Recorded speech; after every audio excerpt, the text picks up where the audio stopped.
예, 반갑습니다. 방금 소개받은 윤동환입니다.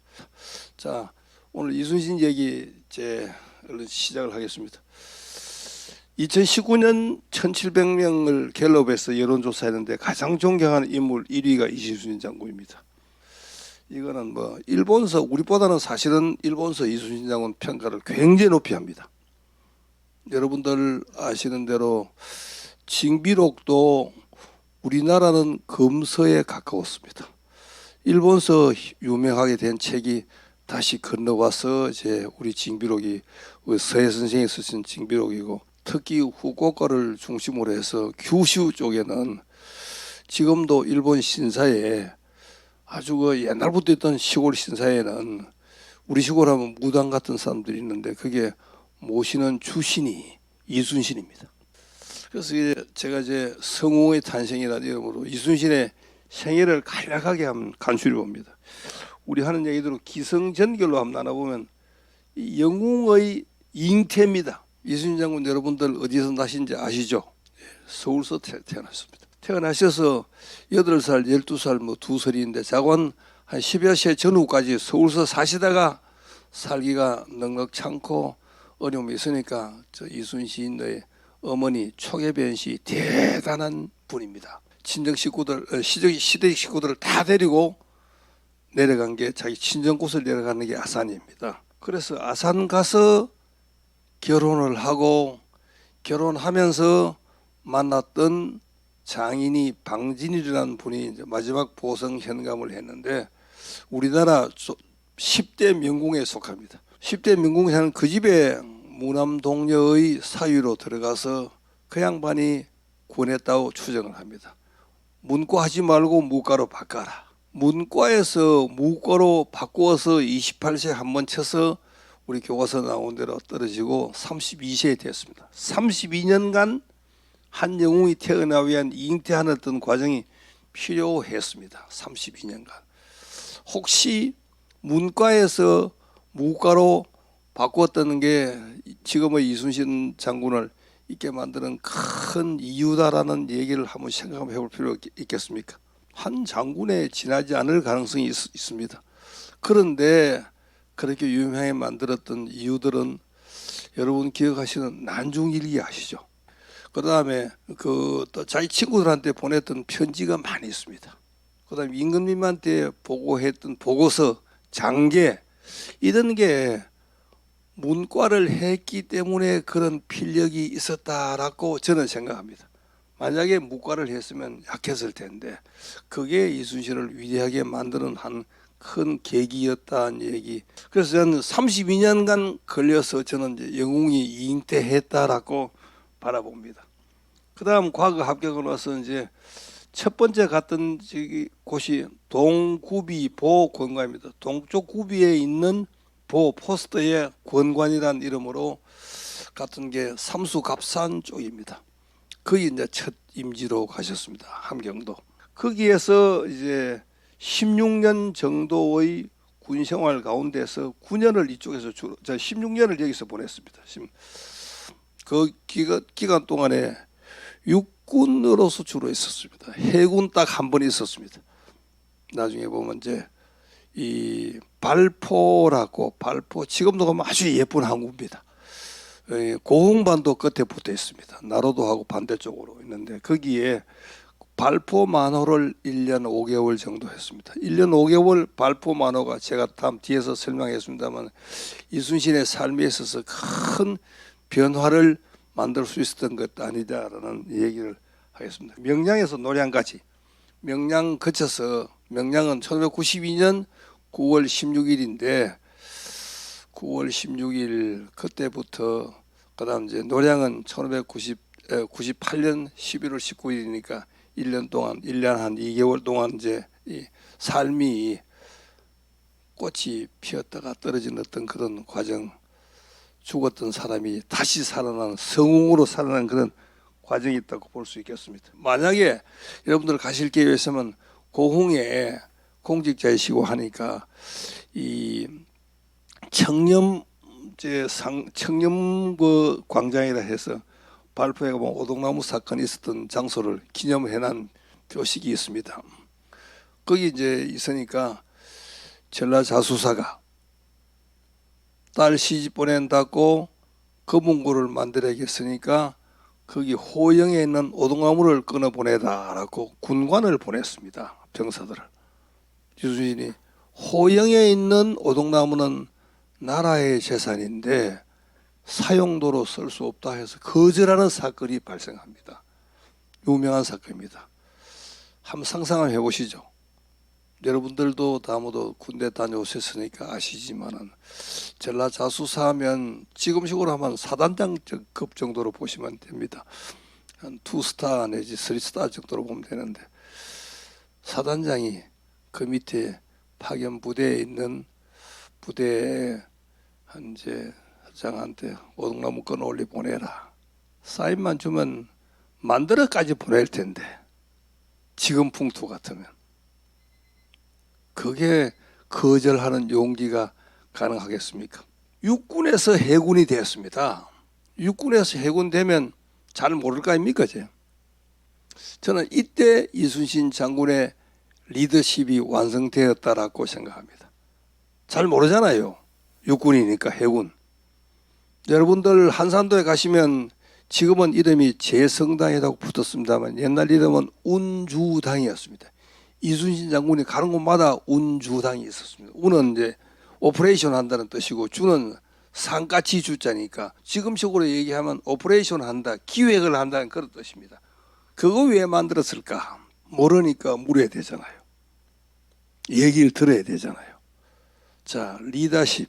우리가 말 배우는 데는 2년 걸렸는데 경청하는 데 60년 걸린다라고 얘기를 합니다. 남해 앞바다에 전투를 가야 된다 하면 남해의 물길도 알아야 되고 파도도 성격도 알아야 되고 그 섬도 알아야 되고 바다의 깊이도 알아야 됩니다. 모르잖아요, 이순신 장군은. 그러면 남해 출신 수군들 다 모아놓고 설명을 듣습니다. 설명해보라. 경청의 리더십이 생겼다. 그런 과정이 이순신의 정말 그러니까 마지막 리더십이 완성되는 단계였습니다. 그 리더십, 경청의 리더십이었습니다. 인정의 리더십이었습니다. 그게 임난을 이기게 한 큰 원인이었습니다. 명량에서 노량 9월 16일 날 성첩을 하고 목포 보하도로 이진한 게 10월 29일이니까 이때 와서 3개월간 있으면서 모든 준비를 다 하시고 해서 고검도로 이진하고 98년 11월 19일 날 노량에서 54세로 돌아가셨습니다. 남해에 가보시면 사당 이락사라고 있습니다. 이 장군이 떨어지던 곳에 세웠던 사당이라 해서 이락사라는 사당이 있습니다. 그래서 이제 그날 노량에서 성첩하고 돌아가신 날 서해 유성룡 선생은 파직되었습니다. 자, 임난 이순신하고 한번 간추려 보면 뭐가 크게 주요했느냐 하면 남해의 제해권을 확보했습니다. 남해의 제해권이 확보되었기 때문에 호남의 양곡이 서울로 평안도로 가지 않았습니다. 양곡이 공급되었더라면 일본이 패퇴하지 않았을 가능성이 있습니다. 그래서 그 연전연승을 하면서 나타났던 상황이 의병이 나타났습니다. 곽재우, 김덕영을 비롯한 그런 의병이 나타났습니다. 의병이라는 게 어떤 의미가 있냐면 의병 군사 몇천 명 되지 않습니다. 50명, 100명입니다. 게릴라전밖에 못합니다. 물자가 이동하는 거 막아주는 정도밖에 못합니다. 그걸 통해서 의병이 봉기되면서 국민 참여 전쟁이었다라고 참여 전쟁으로 바뀌었습니다. 국민이 참여하지 않는 전쟁 이길 수 있겠습니까? 못 이깁니다. 그죠? 국민 참여할 수 있는 계기는 이순신 장군이 이김으로써 우리도 가만히 있을 수 없다라는 선비 정신이 붙기 시작했습니다. 전쟁 물자 조달의 자립 기반을 만들었고 전쟁 물자 조달 우리 전란 때 나라에서 해준 거 하나도 없습니다.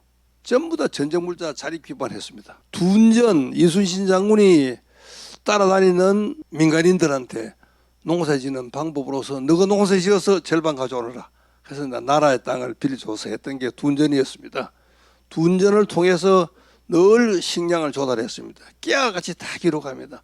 콩 얼마 왔다, 깨 얼마 왔다, 쌀 얼마 왔다 해서 약 한 10,000석 정도 9,000여 석을 이 원균 장관한테 건네주고 갑니다. 인계인수에 쓰고 갔습니다. 그렇게 물자 조달을 다 직접 다 하셨습니다. 그다음 이제 마지막에 나중에 통제영 얘기는 뒤쪽에 가서 조금 했습니다. 통제영이라는 거 굉장히 중요한 역할을 하게끔 만드는 게 이순신 장군이었습니다. 그게 저는 이제 경제사학 차원에서는 굉장히 중요한 거다. 여러분들 자본주의 경제를 가리켜서 얘기할 적에 수도원 경제가 자본주의 경제로 바뀌었다라고 얘기를 합니다. 수도원 중에서 베네딕토 수도원에서 자본주의가 탄생했다는 얘기를 하는 사람들이 많이 있습니다. 수도원에서 물자를 자기들이 스스로 조달합니다. 조달하고 남는 거를 수도원 바깥에 있는 사람들한테 팔거나 했습니다. 싸게 질 좋은 거를. 통제영이 그 역할을 했습니다. 그래서 통제영, 지금도 통영의 이 낮은 칠기류들, 그 다음에 간류들, 지금 가시나 망각한 거다 통영기 최고로 합니다. 거기에 말총을 다 모아가지고 만들었거든요. 거기 했던 데가 통제영에 있으니까 조선 끝날 때까지 그 있었습니다. 그 얘기는 경제적으로 굉장히 중요한 역할을 했던 데가 통제영입니다. 자, 마지막 얘기하면서 합시다. 이순신 장군 역사적인 사실은 중요한데 정신이 뭘까? 제가 간추려 봤습니다. 이순신 장군 보이지 않는 물 밑에서는 발음과 오름이 있었습니다. 정의, 발음과 오름. 무엇이 바른 것이냐, 무엇이 옳은 것이냐를 판단하는 힘이 늘 밑바탕에 있었습니다. 그래서 오동나무 배워오라 노라고 얘기할 수 있습니다. 서기가 자기 친척 턱진식이라니까 아니되 옵니다라고 얘기할 수 있는 힘이 발음과 오름이었습니다. 또 어느 군관이 자기 이 화살통을 괜찮은 게 있었으니까 아마 외가 쪽에서 물러다녔죠. 달락합니다. 얘기하니까 내가 드릴 수는 있습니다. 이 화살통을 귀하가 갖고 계셨을 적에 딴 사람들이 알면 귀하를 어떻게 생각하고 저를 어떻게 생각하겠습니까? 그래도 괜찮으시면 가져가시라고 얘기를 합니다. 뭐가 바르고 뭐가 옳음을 압니다. 김규영이라는 병조판사가 자기 서녀를 이순신의 처벌 삼으라고 얘기를 합니다. 노라고 거절합니다. 자, 고관과 서녀가 나면 보통 밑에 이제 하급 군관들한테나 하급 사람들한테 첩으로 보내서 관계를 맺어갑니다. 그래야 인맥을 만드니까 그 당시 관리였습니다. 김규영이라는 병조 판사가 이순신한테 자기 서녀 첩으로 하라 하는데 노라고 얘기를 합니다. 노 하겠습니까? 뭐가 바르고 뭐가 옳음을 아시는 분 같습니다. 어떤 게 바르고 어떤 게 옳음을, 자, 어떤 게 바르고 어떤 게 옳음을 아는 공직자들이 또 우리 사회가 많으면 사회가 맑아지리라고 생각합니다. 그러면 평가가 할 때마다 바뀌는 일 안 나타날 건 아니냐는 생각도 해보기도 합니다. 그 다음 사랑, 양반 백성에 대한 사랑이 정말 깊습니다. 잠시 앞에서 말씀드린 대로 명량, 노량 전투 할 필요 없습니다. 일본이 이제 후퇴하겠으니까 철수할 때니까 길 좀 빌려달라고 태워달라고 얘기합니다. 소서행장이. 예? 그런데 노혹합니다. 육지의 유정은 뇌물 받아먹고 길 피해줍니다. 진린이한테도 뇌물 많이 보냈습니다. 진린이 하자 하니까 그 이순신 장군 대답하는 게 편범불반, 한쪽의 배도 되돌아가게 할 수 없습니다. 7년간 우리 백성들이 흘린 피, 눈물, 이 사람들이 만드는 겁니다. 배 한 척도 되돌아가게 할 수 없습니다. 라고 하는 그런 그 애민정신이 투철하신 분입니다. 애민정신, 부와 사랑하는 정신이 투철했던 사람들, 여러분들 그 소설에서 보고 역사에서도 봤지만 나폴레옹 제일 늦게 잠자는 사람입니다. 병사들 다 자는 거 보고 제일 마지막에 잡니다. 이순신 장군 그랬습니다. 늘 병사들 철저히 아꼈습니다. 자, 이름 없고 성 없는 수군들이 많았습니다.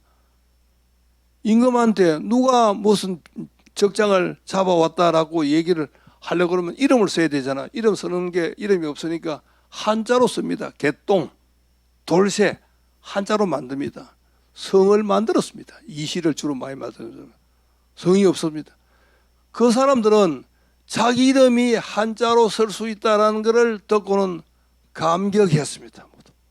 쌍놈, 형편없으니까 이름을 한자로도 못 쓰는 그런 집안 출신인데 이름을 지어주고 성을 가끔 또 지어주고 해서 하니까 이게 네 성이다 해서 나라에 이제 칭찬도 받고 훈종도 합니다. 자, 전염병 걸려 죽었습니다. 예를 들어서 장흥 사람들 몽땅 모아가지고 시신들 배 싣고 보냅니다. 그저 보내는 게 아니고 제문을 지어서 보냅니다. 장흥 도착해서 제를 같이 지내고 해라. 그 서민들 입장에서는 장사 때, 제사 때 제문을 읽으면 어저돼지고 하니까 행세를 합니다. 제문 지어주시는 분입니다. 백성들에 대한 사랑. 한 번도 8월 3일 이후에 연안 수습하러 다니시면서 병사를 만나고 피난민들을 만나면 말에서 인사한 적이 없습니다. 내려서 하십니다. 말에서 내려서 백성들 손을 붙잡습니다. 애민 정신이 투철하신 분입니다. 일찍이부터 인간한테는 계급이 없더라고 설파신 이순신 장군이었습니다. 그런 사랑이나 정의가 밑바탕에 깔려 있었던 게 이순신 장군의 핵심이었습니다. 그 다음 자립 앞 얘기한 대로 물자, 병사, 사람, 전투 직접 다 하셨잖아요. 자립해서 스스로 했잖아요. 그 다음 정성 하시고 나서 백을 쓰거나 줄을 대려고 하지 않습니다. 시계에 진인사 대천명했습니다. 난중일기에 저는 그게 맞느냐 틀리느냐 의심이 갈 정도로 나라에 대해서 원망 한마디도 하지 않습니다. 자기 할 일만 하시는 분입니다. 그래서 정성을 우리 중용에서 얘기하는 정성을 다했다라고 표현하는 게 맞겠다 싶어서 정성이라고 표현했습니다. 이순신 장군의 정신가치는 네 가지입니다. 바름과 옳음, 백성에 대한 사랑, 사람에 대한 사랑입니다. 스스로 하겠다는 자립정신, 그 다음 이제 최선을 다하고 결과를 기다리는 어떤 그런 가치였습니다. 자, 이순신 장군의 하신 말씀 마지막으로 같이 한번 읽어보면서 마칠까 생각합니다. 자, 물령망동 정중예산 첫 전투에 옥포 전투, 거제 전투에 나가시면서 한 얘기입니다. 함부로 행동하지 말고 산처럼 무겁게 하라. 산처럼 조용하게 나가자라고 얘기합니다. 그다음 서해 의룡동 맹산 초목지 바다에 맹세를 하니까 고기가 움직이고 알아듣고 산에 맹세를 하니 초목이 알더라 하는 게 자기 정신을 다지는 글귀였습니다. 상류 시비 가는 것은 나주 선조가 막상 삼도 수군 통제하는 게 배 없다는 건 알고 육군에 합류하라고 했습니다. 하니까 아닙니다. 아직도 신한테는 12척의 배가 있습니다. 냈던 편지가 유명하지 않습니까? 상류 시비 편범불반 한쪽의 배도 되돌아가지 하지 않겠다라는 그런 대단한 의지와 각오가 그걸 하신 말씀입니다. 그 다음 전방급 시인 물어나사 전방이 급하니까 내가 죽었다는 얘기를 함부로 말하지 마라. 저는 이순신 책 공부를 하면서 이 말 마지막에 보고는 한없이 여러 번 울었습니다. 이게 과연 인간이 할 수 있는 얘기냐. 총 맞아가 죽어가면서 전방이 급하니까 내가 죽었다는 얘기 하지 마라라고 하는 장군이 이순신 장군이었습니다. 그래서 제가 이제 이순신 장군을 존경하고 하는 이유입니다. 수많은 영웅이 있었습니다. 여러 나라에서 성웅이라고 하시는 분은 유일하게 이순신 장군밖에 없습니다. 지금 우리 세대가 우리 사회가 그렇게 농락하지 않습니다. 저는 이제 다시 한번 우리 사회에 이순신을 불러내어야 할 당위성, 그때도 이 유행병 기간에 임난을 겪었습니다. 그런 우리 어른을 다시 한번 불러내어서 우리한테 큰 마음의 어른으로 삼았으면 해서 이런 얘기를 하고 다닙니다. 전 뭐 역사한 사람도 아니고 기업하는 사람인데 하다 보니까 이순신에 빠져서 이순신이 우리 회사 장군이 우리 회사를 만들었다고 생각합니다. 예, 강의는 마치겠습니다. 혹시 질문 있으면 뭐 하셔도 좋습니다. 예.